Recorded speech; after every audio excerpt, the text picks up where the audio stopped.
नमस्कार विद्यार्थी मित्रांनो, इयत्ता 8वीच्या सर्व विद्यार्थी मित्रांचं आपल्या युट्यूब चॅनलवर सहर्ष स्वागत आहे। तर मुलांनो, आपल्याला तिसरं प्रकरण घातांक व घनमूळ या ठिकाणी या प्रकरणाला सुरुवात करायची आहे। या प्रकरणामधला पहिला सराव संच म्हणजे सराव संच 3.1 आपल्याला या ठिकाणी सोडवायचा आहे। तत्पूर्वी घातांक म्हणजे काय हा पूर्ण भाग आपल्याला या ठिकाणी प्रस्तावनेमध्ये आपल्याला समजावून सांगायचा आहे। आपण इयत्ता 7वी मध्ये घातांक हे प्रकरण शिकलेलं आहे मुलांनो। घातांक या प्रकरणामध्ये घातांकाचे काही नियम असतात, ते नियम आपल्याला इथे विविध उदाहरणाच्या द्वारे समजावून घ्यायचे आहेत।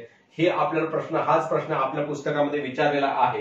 हा प्रश्न पुस्तकामध्ये प्रश्न क्रमांक 14 वर या ठिकाणी विचारलेला आहे। तोच प्रश्न मी या ठिकाणी इथे लिहिलेला आहे बेटा। हा जो 14व्या प्रश्नावर हा प्रश्न विचारलेला आहे तो प्रश्न मी या ठिकाणी लिहिला, जेणेकरून तुम्हाला हे घातांकाच्या सर्व नियमाची तुम्हाला उजळणी व्हावी, हा त्यामागचा उद्देश आहे।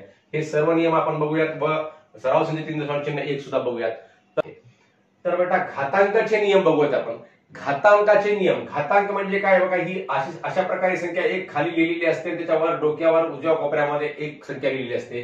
अशा संख्येला घातांकित संख्या म्हणतात। आणि या घातांकित संख्येमधला खालची संख्या जी असते ती काय असते, पाया असते। आणि हा वरचा जो असतो तो काय असतो, घातांक असतो। याचं वाचन करतात 3.5 गुणिले 3.2 तर यामध्ये या घातांकित संख्यांचा काय आहे, गुणाकार आहे बेटा। म्हणजे जेव्हा दोन्ही पाया समान असतो आणि त्यांच्यामध्ये गुणाकार असतो तेव्हा घातांकाची काय होत असते बेटा, बेरीज होत असते। हे आपणास माहित असेल।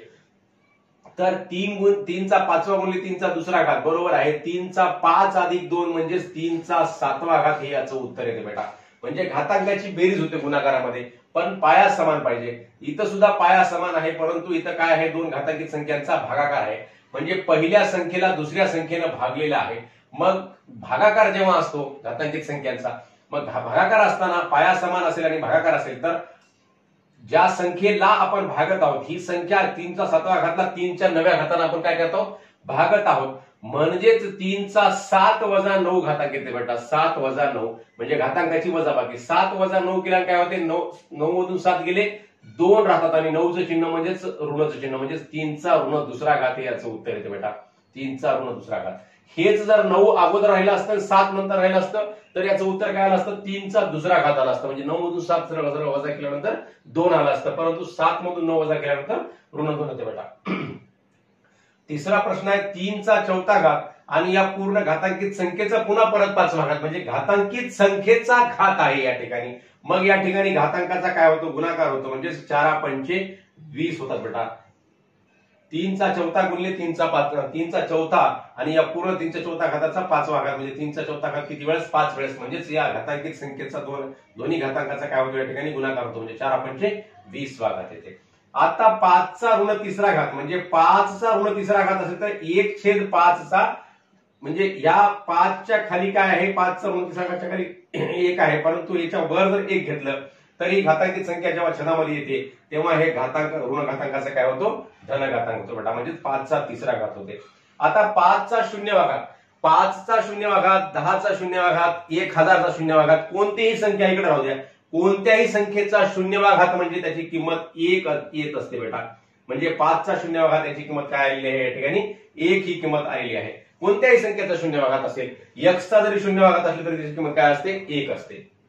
आता 5चा पहिला घात, कोणतीही संख्या आपण अशी लिहिली, समजा 8 लिहिली, या संख्येला घातांक दिला नाही म्हणजे याचा 1 घातांक असतो बेटा। म्हणजे याचा उत्तर 5चा पहिला घात म्हणजेच त्याची किंमत होते 5 होत असते मित्रांनो। मग 5 गुणिले 7 कंसाचा 2रा घात म्हणजेच 5चाही 2रा घात होतो आणि 7चाही 2रा घात होतो बेटा। म्हणजे 5चा आणि 7चा या ठिकाणी गुणाकार आहे, म्हणजेच 5चा 2रा घात गुणिले 7चा 2रा घात असे याचं उत्तर येते। आता 5/7 कंसाचा 3रा घात, आता याच्यासारखाच गुणाकारामध्ये जसं आपण 5चाही 2रा घात दिला 7चाही 2रा घात दिला तसंच इथं 5चाही 3रा घात आणि 7चा सुद्धा 3रा घात असं याचं उत्तर येते मित्रांनो। आता 5/7 कंसाचा ऋण 3रा घात आहे बेटा। मग ह्या कंसाचा ऋण 3रा घात असेल तर छेदामधील संख्या ही जी आहे, छेदामधला 7 कुठे जाते, अंशामध्ये जाते आणि अंशामधला 5 छेदामध्ये येते आणि या ऋण घातांकाचा धन घातांक आपल्याला करता येतो। हा नियम महत्वाचा आहे बेटा, समजून घ्या, थोडंसं अवघड आहे। कसं, हे छेद जे आहे, छेद अंशाच्या ठिकाणी गेला आणि अंश छेदाच्या ठिकाणी आला का, इथं आपण धन घातांक केलेला आहे। धन घातांक केल्यामुळे म्हणजे धन घातांक केव्हा होतो, जेव्हा छेदाचं रूपांतर अंशामध्ये होतं आणि अंशाचं रूपांतर छेदामध्ये होतं तेव्हा इथं काय ऋण घातांकाचा धन घातांक होत असतो. हे लक्षामध्ये ठेवा बेटा, पक्का लक्षामध्ये ठेवा. तर अशा प्रकारे आपण हे घातांकाचे सर्व नियम आपण याची उजळणी केलेली आहे, जे आपण इयत्ता 7वी मध्ये शिकलेले आहेत. तुम्ही सुद्धा शिकला असाल, तुम्हाला सर्वांना माहिती असतील, पण काही मुलांना माहिती नसेल म्हणून मी या ठिकाणी सांगण्याचा प्रयत्न केलेला आहे बेटा.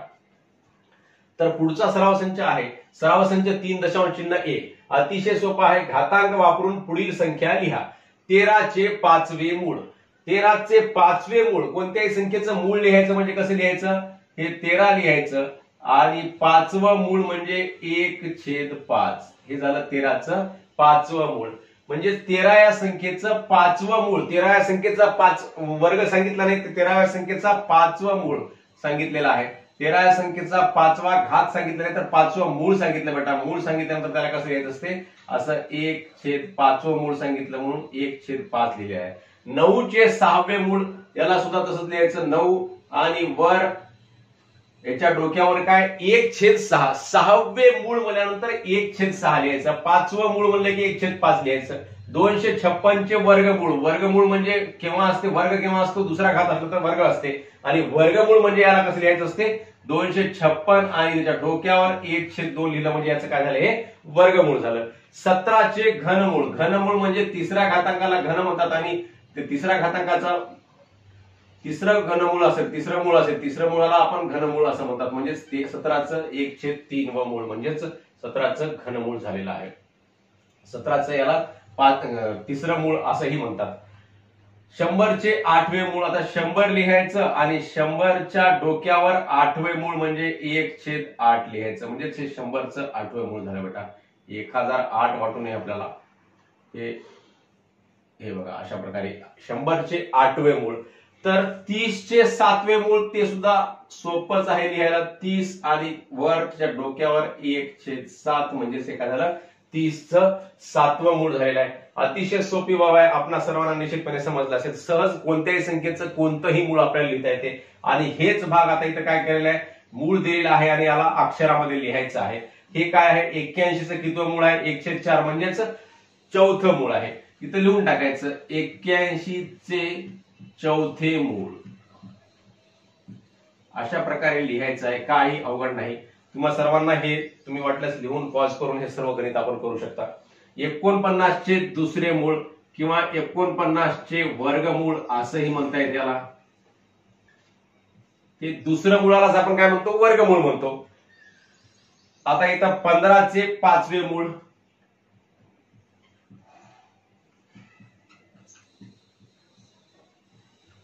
तुम्ही म्हणसाल सर वर्गमूळाला असं लिहितात, असंही वर्गमूळ लिहू शकतो आपण. वर्गमूळामध्ये 49 असंही लिहू शकतो किंवा मग त्या वर्गमूळाच्या वर 2 लिहून असंही वर्गमूळामध्ये 49 असं लिहू शकतो. आणि घनमुळाला सुद्धा घनमूळ जर असेल समजा तर इथं घनमुळामध्ये 3 लिहायचं आणि इथं 49 लिहायचं. कशाही प्रकारे आपण लिहू शकतो. हे वर्गमुळात 49 हे झालं, हे सुद्धा वर्गमुळामध्ये 49 झालं आणि हे सुद्धा 49चे वर्गमूळ झालं. हे तिन्ही प्रकारे आपल्याला याला लिहिता येते. हे तुम्हाला आवर्जून या ठिकाणी सांगत आहे, लक्षामध्ये ठेवा. हे झालं, हे सुद्धा 49चं वर्गमूळ आहे, हे सुद्धा 49चं वर्गमूळ आहे, हे सुद्धा 49चं वर्गमूळ आहे. अशा तिन्ही प्रकारे आपल्याला या ठिकाणी लिहिता येते बेटा. आता पुढचा प्रश्न आहे, 15चे 5वे मूळ झालं. 512चे 9वे मूळ. 512चे 9वे मूळ. आता हे 100चे 19वे मूळ.